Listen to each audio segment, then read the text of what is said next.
Hi friends, good morning.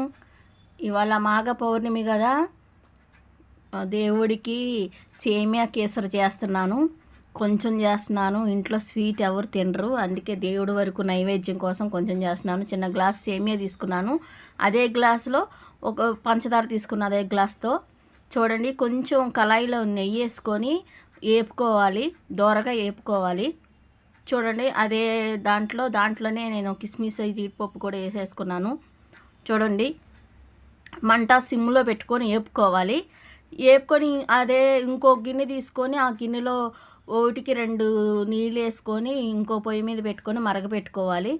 ఈ మరిగిన నీళ్ళు ఇందాక వేపుకున్నాం కదా, దాంట్లో పోసుకోవాలి.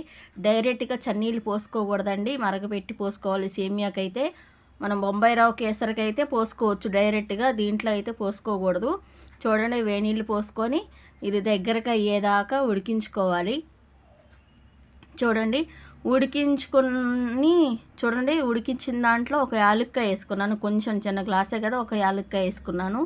అది దగ్గర అయ్యేదాకా ఉడికించుకోండి. చూడండి, దగ్గర పడింది. దాంట్లో కొంచెం ఇందాక ఒక గ్లాస్ పంచదార తీసుకున్నాం కదా, ఆ పంచదార దీంట్లో వేసుకొని తిప్పేసుకోవడమే. చూడండి, సరిపోద్ది, గ్లాస్ పంచదార సరిపోద్ది. చూడండి, కొంచెం ఫుడ్ కలర్ యాడ్ చేసుకున్నాను నేను.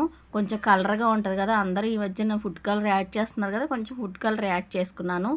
చూడండి, అంతా దగ్గరగా అయ్యేదాకా కొంచెం నెయ్యి వేసుకోండి దాంట్లోనే. అంతేనండి, సింపుల్ సేమియా కేసరి. మీరు కూడా ట్రై చేయండి. చూడండి, అంత దగ్గర పడిపోయింది, పొయ్యి కట్టేసుకోవటమే. అంతేనండి, దేవుడికి నైవేద్యం పెట్టాలి కదా, ముందు వినాయకుడికి పెట్టడానికి చిన్న ప్లేట్ తీసుకొని దాంట్లో నైవేద్యం వడ్డించి వినాయకుడికి పెట్టేసుకున్నాను. తర్వాత శివయ్యకు పెట్టుకోవాలి కదా, ఇంకో గిన్నె తీసుకొని శివయ్యకు కూడా తీసుకెళ్ళి పెడుతున్నాను. అంతే, అయిపోయిందండి ఇవాళ పూజ. నచ్చితే లైక్ చేయండి, షేర్ చేయండి, సబ్స్క్రైబ్ చేయండి. మీరు కూడా ట్రై చేయండి ఇలాగా. Boy friends.